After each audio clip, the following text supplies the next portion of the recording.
pasture, run 'em in the pen, work 'em on the Sundays, do it all again. Race 'em in the sand, buck 'em in the mud, drip a cowboy's sweat, bleed a cowboy's blood.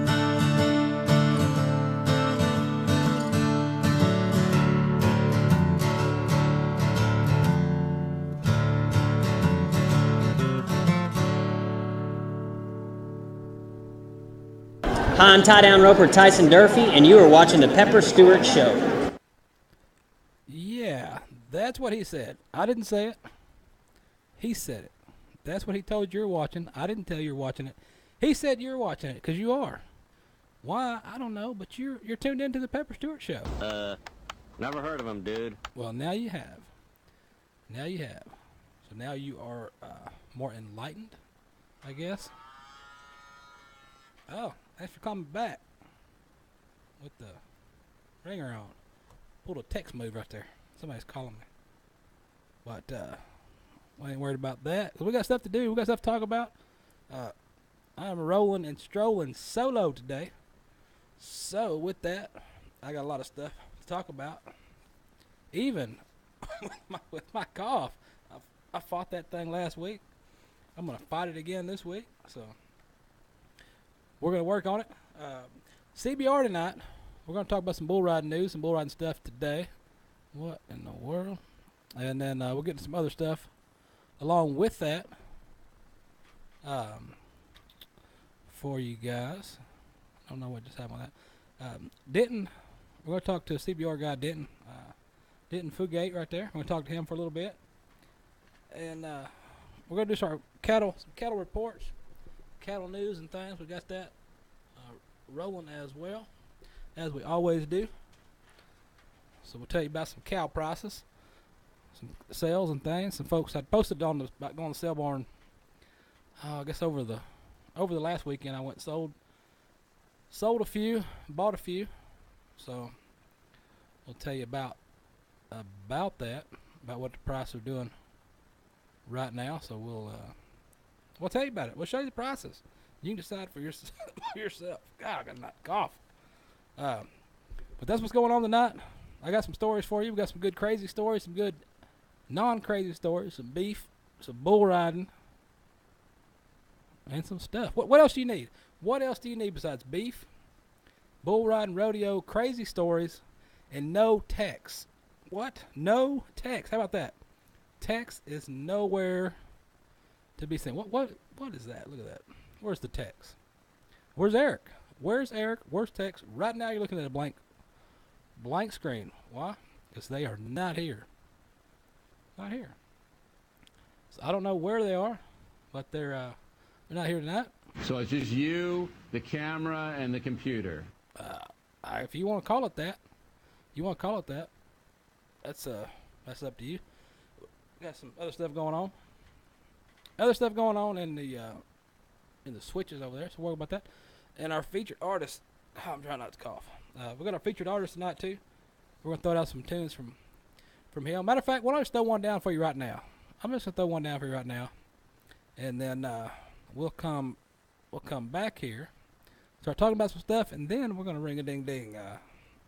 Denton here a little bit, talk about some CBR bull riding, and then after that, we're gonna dive into some Tour Pro bull riding.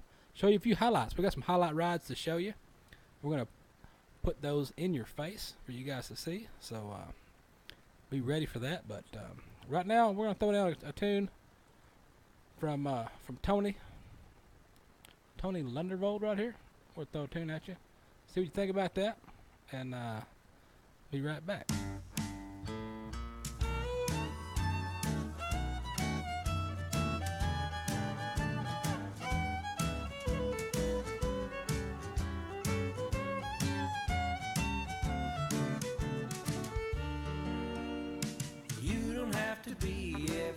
Somebody, 'cause you're somebody to me. I'm swinging on a star 'cause the way that you are is exactly who I want you to be. I love you all dressed up and heading for the city. Your old work clothes, you're still just as pretty. Either way, darling, you're somebody to me.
a star, 'cause the way that you are is exactly who I want you to be. I can't imagine living my life without you, and after everything that you and I haven't been through, more than ever, you're somebody to me.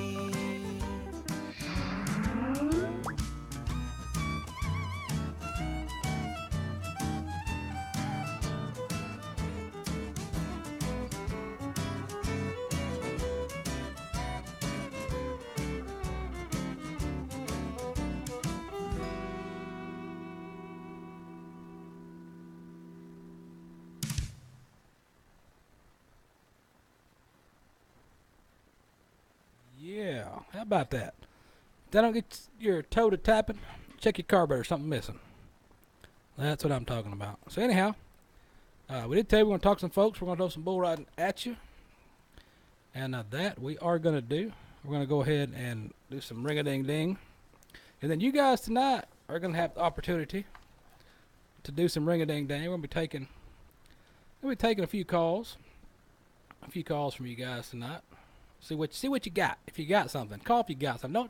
Don't call and stumble and mumble and not have anything. You gotta have something when you call. You gotta throw down some information or some nonsense if you're gonna call. That's just how it goes. So let's try this ring-a-ding-ding in here and see what's going on over here. Hello. There you are. Denton, right here, live on the Pepper Stewart Show. What are you up to tonight? Oh, we're sitting over here at Corpus Christi, Texas, at the Pro Rodeo. Corpus Christi. All right. Yes, sir. So are you up tonight? No, I got a couple buddies that came with me that are up tonight over here. All right. All right. Well, that'll work. So tell the viewers a little bit about you. You've been riding bulls long. You've been riding donkeys. What got you rodeoing? Yes, sir. I came from a rodeo family. Both of my parents team roped, and I started riding sheep whenever I was just a little bitty fella. And ever since then, I just kept moving up the age divisions and went to all the bull rides that I could. And now I'm old enough. I got to go to the CBR level and just living the dream. Now, speaking of CBR level, you pretty much led the Horizon Series there to CBR, and then right now you got a little battle going on with John Pitts here. So how's that going? Oh, yes, sir. Oh, me and John Pitts actually we college rodeo together in the same region, and we got us a pretty tight race going on right now. Yeah, it's what is it? Was it still a point difference? Yeah, he stayed on two of them last week, and they got me on the ground, so he got the upper hand right now. Uh-oh. So you ready to get on the next one and get that? Oh yeah. Get that catch back up right there. Oh yeah, for sure. There's still quite a bit of rodeoing left to do before you get to Cheyenne. I think we're gonna have some folks up there covering that deal too. So that'll be a good thing. So when you're not out riding bulls, what are you doing in your spare time? You out team roping? You ranching? You surfboarding? Motorcycle racing? What do you got going on? Oh, whenever I'm at home, I actually try to race some bucking bulls, and I team rope a little bit, but not a whole lot. Just enough. Yes, enough. sir. I'm pretty big on raising them bucking bulls for the future generation to get on, hopefully. Now, what do you got going as far as your breeding program and raising them bulls? What do you got a few going down the road? Or you got some started, or what do you got working on? Oh yeah, I got a few that I sent to Arkansas right now at my buddy Klein Hall's house. But he bucks them at his bull rides, and they're just trying to make a name for themselves. Just to get them going. That's what you got to do. You got to get them out there and get them going. So who? You said you got some buddies down there. Who do you haul with? Who you rodeoing with? Who's your traveling partners there? Right now, I got Eli Vastbinder. He's sitting second in the CBR World Standings right now. And Boudreaux Campbell, I believe he's third. And I also got Kobe Radley with me right now. Now, which one of you guys is the cut up? Who's scared to go to sleep last? Oh, man, I don't know. We're all pretty big pranksters. You don't want to be the last one to go to sleep in our truck. There you go. Yeah, I knew there's shenanigans. There's some shenanigans going on there. You do not want to be the last one to sleep, and you want to be the first one awake. Yeah, and I'm normally the first one awake, so I get to pick on them guys a little bit before they get all woke up. There you go. So so you guys just rolling in the truck? You rolling in a camper, or you got an RV going, or? Oh, we got a truck and a camper right now, rolling up and down the road. All right. Well, that'll work for you. Now, what's the last movie that you watched? What's the last movie you went and saw? Oh, shoot. Oh, the last movie I probably seen was The Cowboys with John Wayne. All right. Do you guys throw anything in the DVD player when you're on the road? Yeah, we tend to watch more funny movies, but Something like some Reno 911? No, yeah. No, not really. I mean, it's more or less just movies, not no TV series. Nothing like that. Just throw it down and you're rolling. Okay. All right. Well, that'll work. That'll work. You got any sponsors out there that help you up and down the road you want to throw out there? No, sir, I sure don't, but I'm looking for them. Looking for them. We will send them your way. We'll let them know. That's perfect. We'll let them know about that. Now, are you big on hot dogs and hamburgers? I sure like a hamburger. Now, what are you putting on the hamburger? You putting mustard or mayonnaise on the hamburger? Mustard, definitely. Mustard all the way. Mustard all the way. All right. Well, so you headed to CBR. What's your next CBR event? Where are you headed to next for the CBR?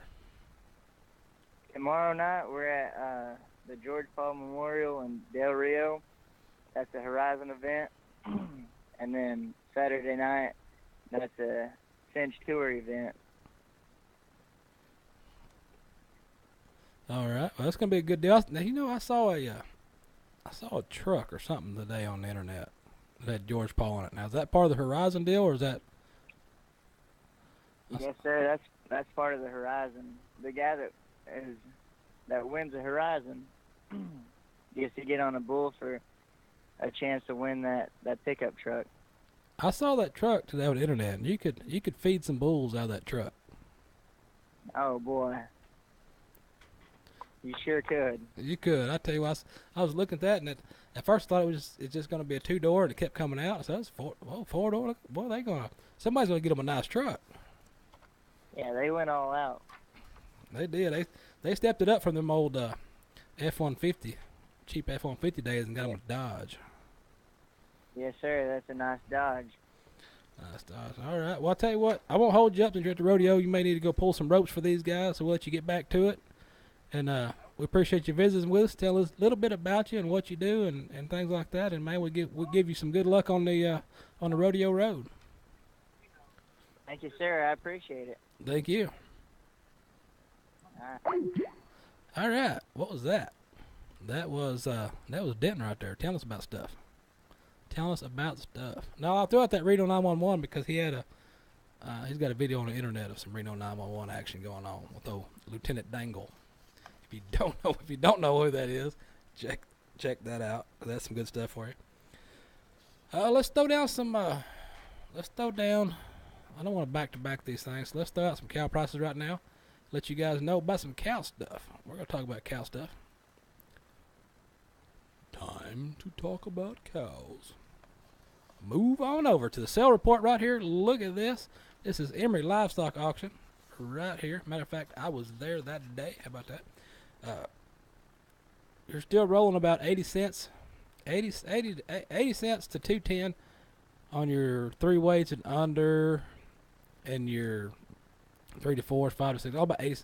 Now that 80 cents, yeah, it rolls out 80 cents, but I was there. There might have been one or two that's 80 cents. Everything else was on up because I sold some heifers that I sold. Brought $1.25 in the in one weight class and $1.35 in another weight class. So you're more up on the dollar end of that deal. So that's always good. They had some good pairs out there. $1,250 to $1,600 on your top pairs, $780 to $1,250 on your lower pairs. There's some good stocker cows out there, about 60 cents to $1.70. Baby calves, $20 to $3.75, and some goats, $25 to $200 bills. But Paris, Texas, right here. Matter of fact, Paris, Texas, I will be there tomorrow. I've got to go to Paris tomorrow. Check out some stuff, but here we go. Their sale this week, look at that, $1.50, $1.35, $1.20, your 5 weights and up $1. So your prices are a little bit higher in Paris, but it's all going to even out because depending on where you're coming from, if you're going to spend a little bit more fuel to get to Paris, so you might, or you may not, depending on where you live. Your Packer cows, 30 to 70 cents. Your big bulls, 70 to 90 cents. Your top pairs, $12.50 to $17.50. Your low pairs, $700 to $12.50, and your stocker cows, $700 to $17.50. Baby calves, $100 to $50.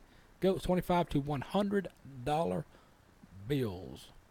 So what it looks like, if you're looking for pairs, you can get some good deals on pairs at Paris, but your younger stuff is going to be a little bit more. So it's just it's a flipper flopper, if you can comprehend what that means. Flipper flopper. But that's what we did. That's what's going on over at the sale. I took some calves. My boy, he got him some calves, and he went and sold some calves and bought him some cows. So you got to teach these kids young, how things work and how, how you get your money, how that works, because you can't just, there is no money tree. At least there's not. I hadn't found one. If there is one, I hadn't found it. If you guys out there know of one, let me know where it's at, because I'd be more than happy to go check it out. But I've not found a money tree. I have found a cow tree. So, with doing that, showing the kids about the cows and stuff, so he's understanding. Hey, I can take these calves. I can buy these calves, feed these calves up, get some weight on them. 6 months, 8 months, 9 months. Take them back. I can sell a calf. I can sell 2 calves and buy a cow and calf pair. So you take 2 calves, you go buy a cow calf pair. All right. So you got a calf. Take your calf. Sell your calf. Get some weight on your calf. 6, 8 months. Take it back. And resell it, and maybe go buy him 2 smaller calves. Fatten them up. Go get another cow calf pair. All in the meantime, the cow, the cow he's got, dropping babies. So, that's just what goes down. But if you're in Oregon, you might get shot by a cat. I'm gonna tell you about a cat. All right, not a cat burglar, not a cat rustler, but I'm gonna tell you about a cat, because there is one in Oregon, and it's armed and dangerous. Armed and dangerous cat. Have you ever seen a cat armed and dangerous? I'm gonna tell you about one right now. I'm gonna tell you about that. You folks feast your eyes on that cat right here. What's going on with that? Right here, Oregon. Police in Oregon issued a verbal warning to a cat reportedly seen armed with a gun-shaped stick. Oregon Police Department shared this photo of the black and white cat perched in a tree with its paw draped over a stick that appears to resemble an automatic rifle. Now, how they know it was automatic or semi-automatic, that's lost in details. The officers responded to the scene and were immediately able to determine that the cat did not pose any real threat. Reports of an armed cat this morning were unfound, said the police. The feline... What in the world? Okay. The feline was contacted by our canine and was determined to be in possession of a non-lethal branch. Officers ended their tongue-in-cheek post with this deal here, saying that the cat been apprehended, charged with several offenses. The cat was given a verbal warning for posing with what could be mistaken for an assault rifle while wearing poor camouflage attire right there. Poor kitty cat. Why don't be so hard on the cat, huh? Why you gonna be so hard on that kitty? I don't know why you want to do that. Why you want to aggravate that cat, but that's what they did. How about this? I got something for you. I got something for you folks. More weird, random stories. Do you know the truth, the horrifying truth, about why the grooms carry the brides across the threshold? Do you know why they do that? Anyone? Anyone know? Well, I guess I'll tell you. I will tell you about that. Carrying the bride across the threshold into a room after wedding ceremony is a tradition that's going out of style. It's been seen in dozens of romantic comedies that dates back, and romantic comedies not that date back to thousands of years, but this particular incident dates back to thousands of years. Carrying over the threshold. Well, there's a horrifying story behind carrying your bride over the threshold, whether you know it or not. The tradition, according to the academic encyclopedia, and marriage is the marriage customs of the world. This dates back to the rape of Sabine women in an event in Roman mythology, where the Roman soldiers abducted and stuff to the women in surrounding regions. The women were carried off against their will, which is where you get the carrying them up and running in the house. So that's kind of odd. Now, bizarrely, why would somebody write that? I don't know. The event turned into a common practice at Roman weddings. All right. Now, the encyclopedia also offered a more charitable interpretation that the wife wants to make a show about how she isn't eager to leave her parents' home and start a family of her own. At some point, the threshold itself acquired its own meaning. In Britain, at least, it was feared that the threshold might contain sorcerous drugs or other malevolent powers that could destroy a marriage or the wife's childbearing ability. So for that reason, the groom tried to make sure the bride did not touch the ground. Well, I'm just thinking. All right. So in this one in Britain, they're saying, well, you got to carry her across the threshold because there might be magical powers in there that's going to do something. So you saying once she gets in the house, she can't leave? What? Who's going to cut the grass? No, I'm just playing. She ain't cutting the grass. Yard boy does that. But anyway, so you're just saying, okay, if I carry her in the house, now she's in there, now she can't leave. Well, she might want to go outside, sit on the porch and drink lemonade and watch you mow the yard or something, you know. Maybe she wants to go to the store. Well, did they have stores? They didn't have store back then, did they? I don't know. But anyway, it's just it's random junk we come up with. Today, people don't necessarily believe that the act of carrying the bride across the threshold has any significant meaning. For most, it's just a fun thing to do. Fun thing to do if you can pick her up. If you can't pick her up, or you're not sure you can pick her up, do not attempt that, because that night's not going to end well when you're banging her head off the door jamb trying to get through the door, and then you drop her on the floor, throw her back out. Don't do that. That's not a good idea. I would not at all recommend doing that. Not one bit. What are you, turning into some kind of feminist? No, I'm just telling stories, man. I'm just telling stories. Talking about stuff. That's it. That's all I'm doing. A slice of pie? Yeah, how about that? I think I'll take a slice of pie. So while I take a slice of pie, we're going to take a slice of Tony Lundervold right here. Let him throw a tune in your ear hole. We'll come back, tell you some more goofy stories. We got some beef stuff to talk about, too. A bobcat snuck in a house somewhere, which reminds me of, I've got my doggy door. We got some beef stories, some more stuff. We got stuff, and we may let some of you folks ring a ding ding and tell us something, but right now we're going to let Tony Lundervold, our featured artist this week, throw down another tune for you.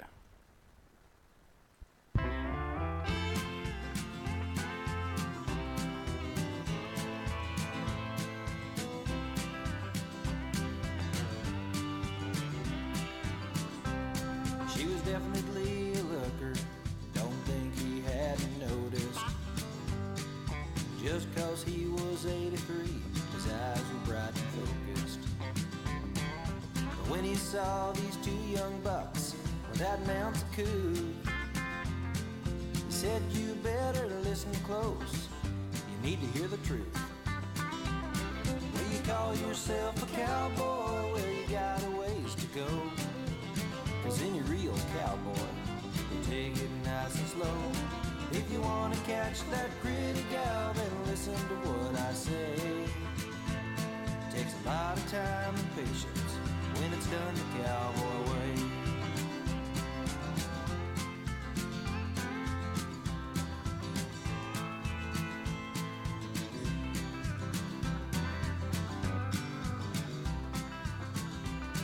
Billy watched this young cowboy try to saddle up a horse. The baby was getting nervous, he was using too much force. The old man seen it coming long before he got a seat. He laughed and shook his head as he landed in a heap. Well, you call yourself a cowboy, well, you got a ways to go. 'Cause in your real cowboy, you take it nice and slow. If you wanna break that cayuse, then listen to what I say. Takes a lot of time and patience when it's done the cowboy way. Well, today's generation has really gone astray. Wish we could all get back to the good old cowboy way. Well, you call yourself a cowboy, well, you got a ways to go. 'Cause any real cowboy will take it nice and slow. If you really want to live this life, then listen to what I say. Takes a lot of time and patience when it's done the cowboy way. It takes time and patience when it's done the cowboy way.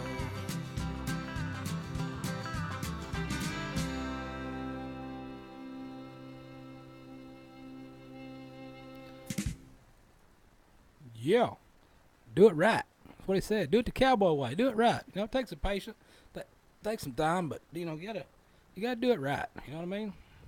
That's what we do. We do it right. We do it right when we can. You know, and then sometimes it just works that way, and then you just have to you know, do like Bill says. Do it live! Yeah, that's what we do. Every week we come to you live right here. All the time. Where are your pants? My pants are on. I don't know what you're talking about. Got a squeaky chair. Sound like I got a rat stuck in there. All right, folks. Here's what's going down downtown Brown. Let's tell you about a calf. All right. I got a calf story for you in Florida. Florida, or is it Florida? I got a story for you from Florida. Florida. All right. Here we go. Florida. Rescuers hoisted a stuck cow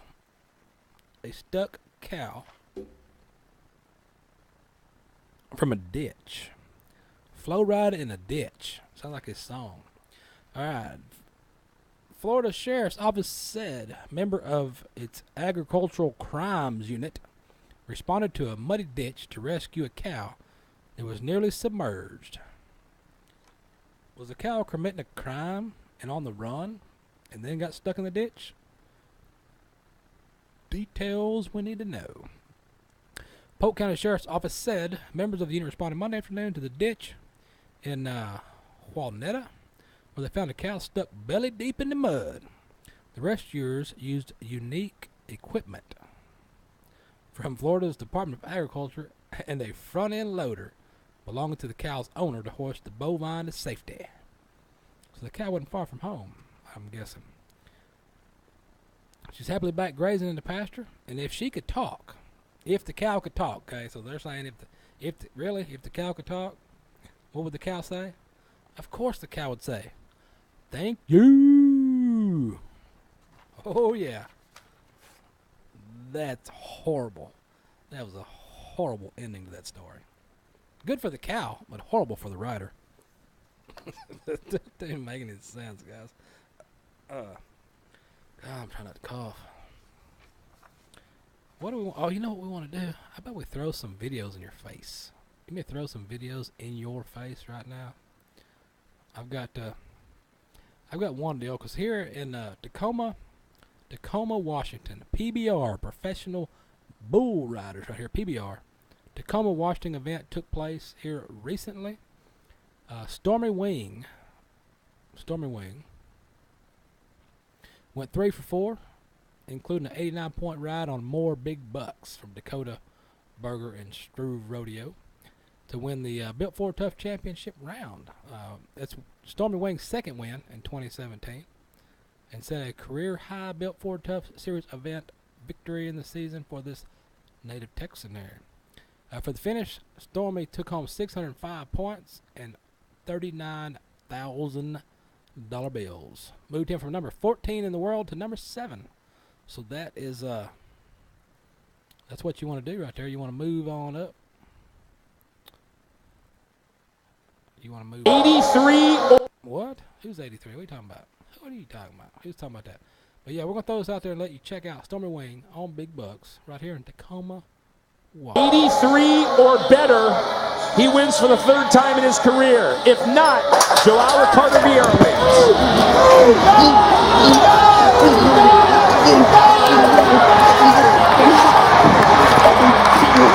That should be enough. Stormy Wing, on the heels of the Herculean effort aboard Bruiser, brings more big bucks down to earth, but still is able to fly high in Tacoma. He was going for it, man. He was giving it everything he had in this ride. It was pretty close. 89 points. Good for Stormy Wing. You know, you can hear everybody hollering at him, move. Don't just clamp up and hope to stay on. Take the fight to this bull. That's what Stormy did. Bear down to the bitter end. That's bull ride. Stormy Wing made a bull ride right there. That's what you got to do. That's what it says in the book of bull riding. How to ride a bull. 8 seconds, be there. Be there when the whistle goes off, be there. Come on, guys. Ride for 10. Ride for 10. Ride for 10. So when you fall off at 9, you got it made, right? That's in another book, by the way. Speaking of books, we've got some books we need to talk to some folks about, and we'll tell you about those. There's also another book out there you need to look up that's on the website. If you go to pepperstewart.com, click on useful links, there's a lot of books right there, rodeo stuff, that it's worth checking out. Why it's worth checking out, I don't know. I just, they're good books. Whether you're a book reader or a non-book reader, there's some good stuff in there for you to read if you want to read a book. If you don't want to read a book, then don't read a book. That was odd. All right.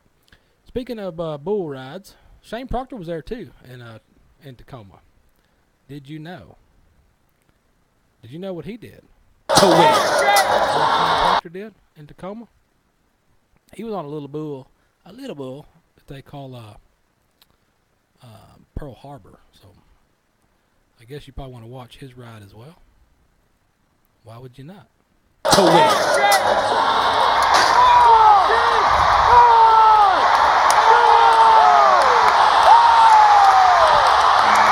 Shane Proctor has just shocked the world. Pearl Harbor had what seemed to be an insurmountable resume. 15 straight buck-offs. But on a day when Proctor had nothing to lose, he had everything to gain. 93.5 points. That was awesome. This is what the PBR is all about right here. Matching up these guys against ranked great bulls week in and week out. And here's the thing, Proctor was a huge underdog in this matchup, but this is the ability that these guys have. On any given day, they can pull off a ride like this. Hey, I'm putting you on the spot. 100 times. How many times does Shane Proctor ride that bull? Maybe just this once, but he did it. He's with Leah. All right, he did it. You only need once. Come on. Did he just say insurmountable? Is that a word? I'd like to know if that's a real word or not. So how about that? Bull riding fans. PBR Bull Riding. You like some bull riding, PBR? Eldorado Days is coming up. PBR Eldorado Days. We may have some folks. We may have the show crew headed out that way to Eldorado Days. And we may have a member of the show's media team may ring-a-ding-ding us and tell us about that, possibly. So we shall see. All right, Bobcats in Texas. Yes, there's Bobcats in Texas. I remember as a kid we had one in the freezer. They got hit on the highway. Put it in the freezer. We stuffed it later. Allegedly. I don't know about that. All right, Bobcat. A Bobcat in Texas left a woman in distress after it chased her pet into her house through the open back door. You leave your back door open, stuff's going to sneak in. Ask Tex about that. He knows all about sneaking in back doors and stuff. All right.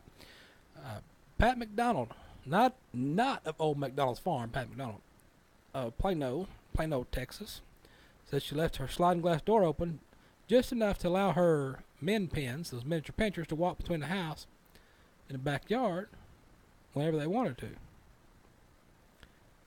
And then she heard a scream. She turned to find her female dog, named Precious, being chased by a bobcat that ran into her house. The bobcat rushed around the house, jumped on top of her 6-foot-tall display cabinet, and knocked over a whole bunch of stuff. All right? Don't put a bobcat in your house because they will jump on your stuff and break things. Don't believe me? Ask Pat. She was a witness. The bobcat eventually left the house because she opened the door all the way, and it finally ran out.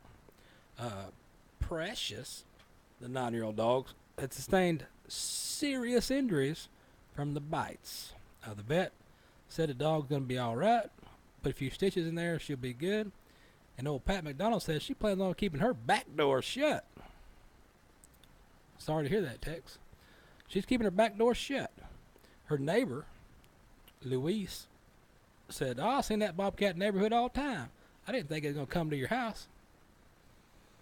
Plano Animal Service said that the encounters are highly unusual, and while instances of bobcats attacking pets occur about twice a month, this was the first time that Animal Service has ever heard one coming into the house. So that happens. That reminds me of something. Golly. That reminds me of the fact that I've got a doggy door for doggy stuff. If you're into doggy stuff, you need a doggy door, right? So we got a doggy door for some dogs, little chihuahuas. Got some chihuahuas, and then we got the Australian Shepherd dogs. We got a doggy door for doggy stuff. And the biggest thing that I worry about having a dog door, God, I'm going to cough all day, is stuff coming in the house. Stuff coming in the house. I see videos all the time of somebody wondering where the dog food's going, and they got a game camera or a video camera, and they set up at night and see what's sneaking in the house to eat the food. My deal is, I get up early in the morning. I don't know, 4 o'clock or something, 4:30, I don't know. My deal is, I don't want to be walking into the kitchen where the dog door is, or through the living room, wherever, and step on a snake that has snuck into the house through that dang door. I don't care if it's a raccoon. I don't care if it's a possum. I don't care if it's a bobcat. I ain't worried about that. I don't want a snake squiggly on in to my floor and me step on it. Not going to happen. Not because by then, what's going to end up happening then is I'm going to end up taking the 20-gauge shotgun and blowing a hole through my floor. And then you know what happened after that? I got to fix it. I don't want to fix the floor. I don't want to have to shoot the snake. Just stay outside where you belong, snake. Can you do that, please? You know, there's been twice that I've had a snake on my door. I had once down in Houston, I don't know about, 10, I'm not good with numbers like that, probably 15 years ago. We had a chair on the patio. We was looking at the patio door, see what was going on outside. A big old snake just climbing up a chair and staring in the patio door, seeing what we're done, trying to watch TV. That was not good. Matter of fact, that snake chased me. That snake chased me off the porch. I went out there to get him off the porch. I got a shovel. I was going to, knock him off the porch. That son of a gun came after me. So, yeah, I don't like. That's also down there in Houston or Cleveland, Texas, not that way. Water moccasins were everywhere. We had a barn in our barn. We had a bathroom in the barn. There was even a water moccasin in the toilet. There was water run out of the toilet into the stall area of the bathroom, and I'd walk by and I was like, "Where's all this water coming from? Why is there so much water in here? Maybe something's broke on the toilet." So I walk into there and I lift the lid to look in the toilet, see what's going on, and there he is. He's looking at me. I about broke my back 3 times getting out of there. So I run back in the house. I was like, "What? I'm about to blow a hole through this toilet. I'm about to go get a new toilet. 'Cause I'm just gonna blow a hole through this toilet." So I had a kid over helping me. We was working some horses and stuff that day, and Robbie was over there. And we was working some horses and feeding and doing some stuff. And I run in the house, get a shotgun. I'm about to blow this toilet apart. I get back to the barn, and Robbie's standing there, holding that son of a gun. "Oh, look, I caught it." "What? What's wrong with you? You got a death wish, boy? Get that snake out of here." So, yes, me and snakes don't mix. I don't know. I've dealt with a lot of animals over the years, but for some, it's just something about a snake. I don't know what the deal is. I don't understand it. I mean, I guess I don't understand the deal with me and snakes. Like I don't understand the deal with people and spiders, like the arachnophobia spiders. I don't care about a spider. A spider comes by, I'll smack it. A spider's no big deal. But you come in there with a snake, then we got a problem. So I don't understand the deal with snakes or spiders, but it makes sense. When you crisscross the nemesis, then that makes sense to me. What else makes sense to me is this story. Matter of fact, Amanda Radke writes a lot of stories for Beef magazine, and I talked to her the other day, and there's a good possibility we may have a random segment from time to time with Miss Amanda Radke to tell us about her stories, because she's always got good stories, always good stuff, and she's got a good one here about something I didn't even know about. I did not even know there was a such thing as a meatless Monday. All right, meatless Monday. I thought that was a bar on the other side of town. It sounded like the name of a bar on the other side of town. Meatless Monday. I didn't know what that meant. Well, meatless Monday is an agenda that has pushed a lot of misinformation. All right, the Meatless Monday bandwagon has been around for a while, and the catchy slogan is created by the vegan activist groups to promote ditching meat just one day a week in an effort to save the environment.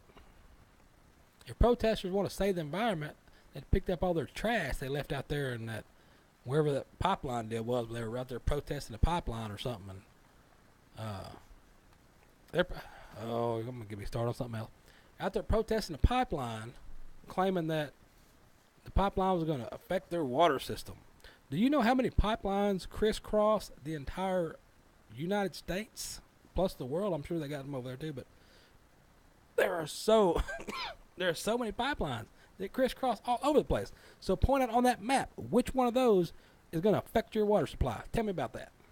So what these kids did, or these folks that are not in the know about real life, they're the type that you see them post that crap on the internet called adulting. I put a post out about that today. Adulting. What the heck is adulting?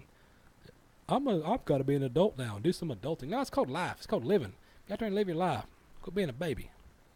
But that's those millennial types, and that's what they do. Well, anyway, they were out there protesting some pipeline deal, and after they left, there was so much trash out there. So you talk about destroying the environment, pick up after yourself and recycle your stuff. there's some stuff that can be recycled. Just recycle it. It ain't gonna hurt you to put it in a different colored sack or a different box or a different place or something like that. But anyway, let's get back to Monday's meat. All right. The slogan serves up plenty of guilt as it incorrectly informs folks that eating a burger is worse for the environment than driving a Hummer. Driving a Hummer or getting driving a Hummer. All right. Now, cattle producers, we know better. We've been green. See, people don't understand. Folks out in the country have been green before green was green. All right. Green, we invented green. The people out here in the rural world and the rural lifestyle invented the green for these green folks. All right. So anyhow,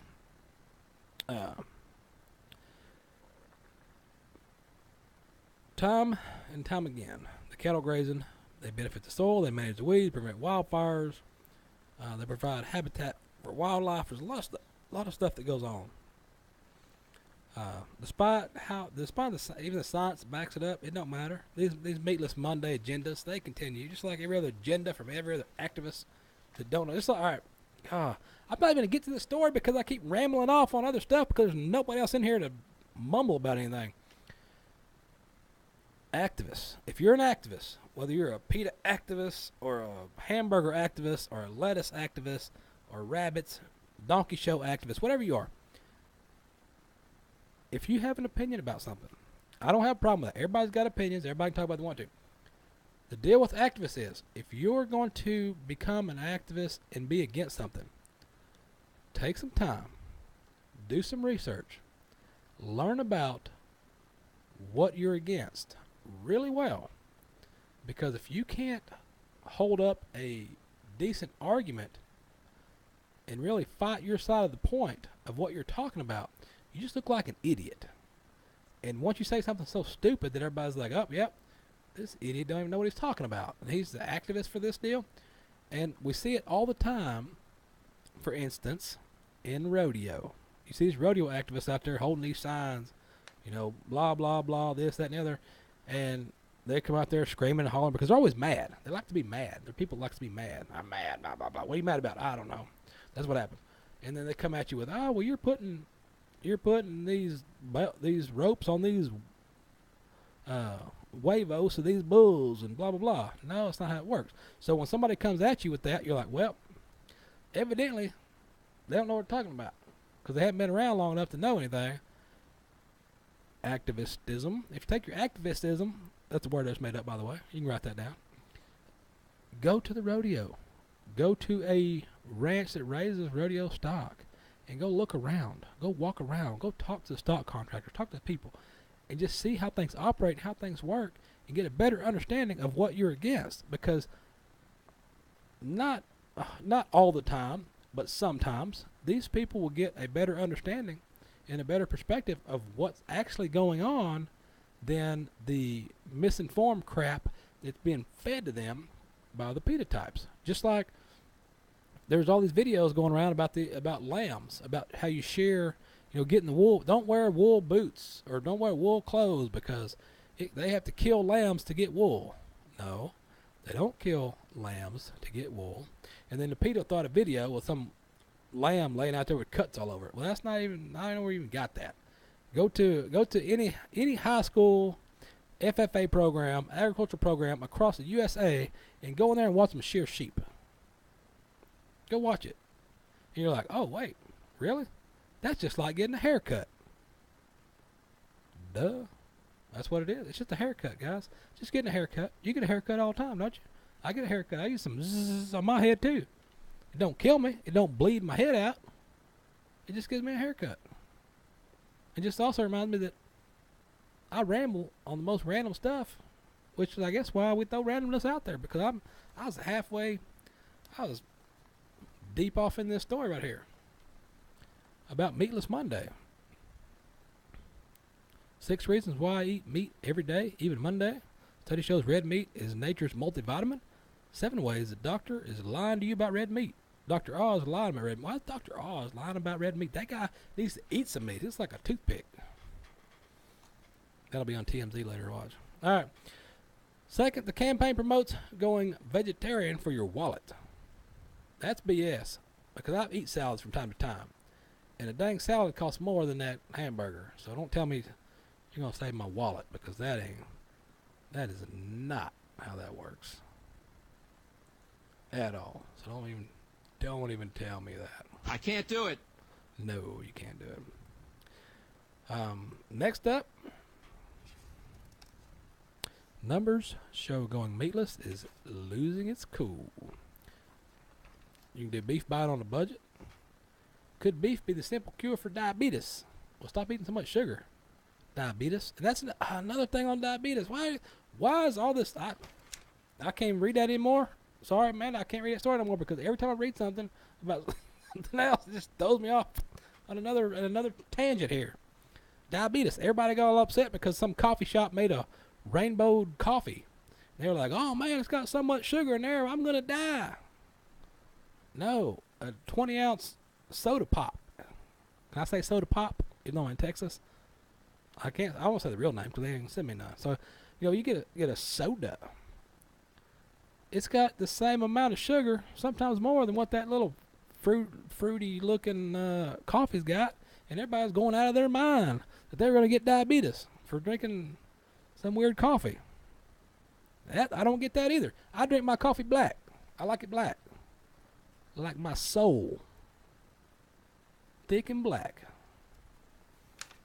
That's how I like my coffee, by the way. And it don't cost me $10 a cup. Maybe $1.27. So anyway, and what else? What a tangent! Oh, another tangent I was getting on too. I posted a picture off my phone, and then I saw on the internet today some knuckleheads then stole my picture. I was like, "Why are you stealing my picture for? What's wrong with you?" But anyway, there's a clothing outlet out there that has put on a great marketing campaign, and it's got everybody's attention because they put a ridiculously high-priced pair of pants that look like they got mud on them. All right. And they're like $425 for a pair of pants that look like they got mud. So so what you do is what I did, and you see somebody posted that on the internet, and I saw it, and I was like, okay, well, is that real or is that fake? So what I do, I went to the website. I looked for these pants. While I'm looking for these pants, I see a lot of other clothing items, not as high priced as these pants. Okay. Then I finally found the pants. So basically what's going on is, that's just basic marketing right there. That's how you market stuff. You put some random crazy-eyed thing out there to get the interweb net talking, and they do their thing, and they will self-promote and advertise the crap out of you for $0 bills right there. Everybody and their grandma will have that picture of those dirty pants on their Facebook page. And then what is everybody else going to do? Except not everybody, because a lot of these knuckleheads on the internet that anytime somebody posts anything, they automatically believe it's true and never research it or look it up or see the facts. That happens too. So the ones that actually do research stuff, they're going to go look it up on the website. And while they're there, they're going to look around. They might see something else they want. You might see something else you want to buy on there. I didn't see anything I wanted, but I'm just saying. So that's just a marketing ploy. And then now, there's another company out there that's making a t-shirt with sweat rings in it just to kind of troll these folks. Kind of like Tex trolls. Tex is the biggest troll on the internet you ever saw. Don't let that guy fool you, because he trolls. He trolls people daily. We know because we see all the screenshots of all these folks, so we see that stuff. But that's just marketing. That's just marketing stuff. I've contemplated that at times, doing some crazy marketing scheme like that on, just see what happens with it. But I don't want to do that. No, I probably should. I got the phone line up for people to call in. It might have helped if I turned the phone on. So, all you folks that are trying to call in and wonder why we weren't taking your call, it's his fault because he didn't turn on the phone. I looked over and I was like, yeah, the phone's not on. So, all right, what else? I was going to talk about this. There's another story out about packaging products. Which labeling claims will consumers pay more for? So, when you put like organic. What just happened? You turn the phone back on? Oh. Yes, you did. I don't know what that was. All right. So anyhow, yeah, we got that deal too. So I think I'll save that for next time. What I do want to do is, I guess I need to get out of here, up and down the highways and byways of Texas. I'm gonna throw one more tune out for you guys for the featured artist, and I gotta get out of here. Everything else, pepperstewart.com. Go to pepperstewart.com. Look around and see what in the world. Why'd you turn the phone on at the end of the show? You turn the phone on at the end of the show. What good is that? Come on, Joe. What good is that gonna do? You turn the phone on at the end of the show when we're shutting it down. Come on, guys. Get with the program. All right. So let's throw a little tune out here for you guys, and we'll let it play us out. Let him play us out here, and then everything else, Pepper Stewart Show, pepperstewart.com. Look us up on Facebook, on the internet. We got contests going on. There's a lot of stuff taking place right now. So just check us out. Look around, buy some shirts. Get a t-shirt. You need a t-shirt. Everybody needs a t-shirt. Grab you a t-shirt. Go check out our featured artist, Tony Lundervold. Check him out on the internet. See what is going on with that. Until then, we will see you down the road.